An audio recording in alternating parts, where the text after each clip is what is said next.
Sementara poin nomor 10 sampai dengan poin nomor 11 itu adalah persyaratan tambahan yang pengunggahannya bukan di sistem SSCSN.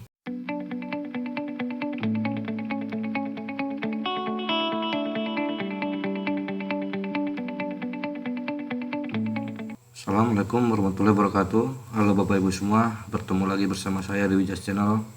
Di video kali ini saya kembali membagikan informasi kepada Bapak Ibu, khususnya Bapak Ibu peserta seleksi kompetensi P3K Guru tahap 1 yang sudah dinyatakan lulus. Oke, sesuai judul, di video kali ini saya akan menjelaskan poin-poin penting yang perlu diperhatikan pada saat pengisian DRH ataupun pemberkasan serta pengunggahan dokumen. Jadi seperti kita ketahui bersama bahwasannya tahapan pemberkasan ataupun pengunggahan dokumen itu adalah tahapan yang sangat krusial, maka diperlukan ketelitian dari Bapak Ibu untuk mengisi ataupun mengunggah dokumen-dokumen yang dipersyaratkan pada sistem SSCSN. Nah, jangan sampai Bapak Ibu salah saat mengisi daftar riwayat hidup dan mengunggah dokumen pada sistem SSCSN. Karena kalau Bapak Ibu sampai salah ataupun keliru, maka bisa dipastikan status pemberkasan Bapak Ibu itu akan menjadi BTL. Nah, tujuan saya membuat video ini sebagai antisipasi kepada Bapak Ibu supaya Bapak Ibu bisa paham dan mengerti bagaimana caranya mengisi DRH dan mengunggah dokumen yang benar pada sistem SSCSN pada saat tahap pemberkasan. Karena kalau sampai status Bapak Ibu itu menjadi BTL, maka itu akan merepotkan di kemudian nantinya. Karena biasanya BKN itu tidak memberikan waktu yang lama untuk kita memperbaiki ataupun melengkapi dokumen-dokumen yang BTL tersebut. Biasanya waktu yang diberikan itu di sekitaran 3 ataupun sampai 5 hari.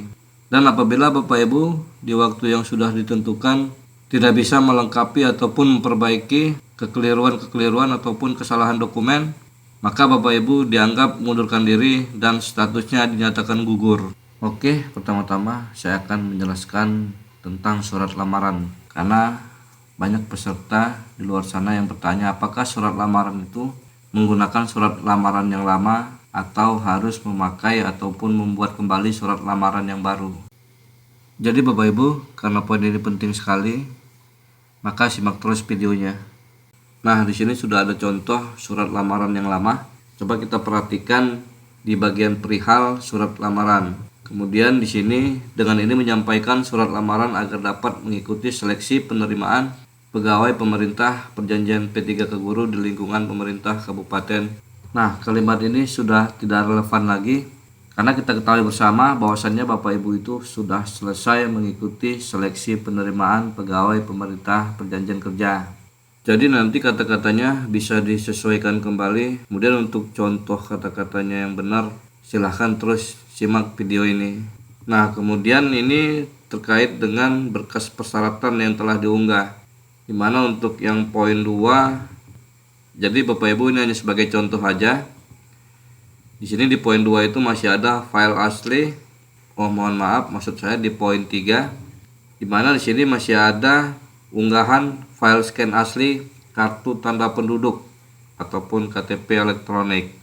Nah, seperti kita ketahui bersama juga bahwasannya pada saat di langkah ke-6 pengunggahan dokumen itu tidak ada diminta KTP. Nah, menurut saya ini juga sudah tidak relevan lagi. Sekarang coba kita lihat surat lamaran yang baru, di mana untuk perihal dan kata-kata di bawah ini serta poin-poin yang diunggah itu sudah disesuaikan dengan yang terbaru. Di sini saya menyarankan kepada para panitia seleksi daerah di masing-masing instansi, di mana ketika mengumumkan tahapan pemberkasan supaya melampirkan surat lamaran terbaru seperti contoh pada tampilan layar ini. Karena belajar dari pengalaman tahun-tahun sebelumnya, itu banyak peserta yang BTL ketika diverifikasi oleh BKN karena masih menggunakan surat lamaran yang lama. Jadi nanti Bapak Ibu silahkan dilihat di pengumuman masing-masing instansi, apakah instansi tempat Bapak Ibu melamar itu formatnya masih menggunakan surat lamaran yang lama atau sudah menggunakan surat lamaran yang baru. Ketika instansi tempat Bapak Ibu melamar masih menggunakan format yang lama ataupun surat lamaran yang lama, maka silahkan Bapak Ibu untuk mengikuti instruksi dari pengumuman tersebut. Nah, di sini sudah ada salah satu sampel dari pengumuman tahapan pemberkasan di salah satu instansi kabupaten kota. Sini coba kita lihat pada lampiran untuk format surat lamarannya. Nah, di sini format surat lamarannya sudah menggunakan yang terbaru. Untuk redaksi bahasanya sudah berubah ataupun sudah disesuaikan. Yang tadinya surat lamaran untuk mengikuti seleksi CPNS ataupun P3K, di sini sudah berubah menjadi surat lamaran agar dapat diangkat menjadi pegawai pemerintah dengan perjanjian kerja. Nah, kemudian untuk dokumen-dokumen scan juga sudah menyesuaikan. Di sini bisa kita lihat tidak ada lagi scan KTP karena KTP memang sudah tidak dibutuhkan lagi pada saat tahapan pemberkasan. Maksudnya scan KTP itu untuk unggahannya sudah tidak diperlukan lagi.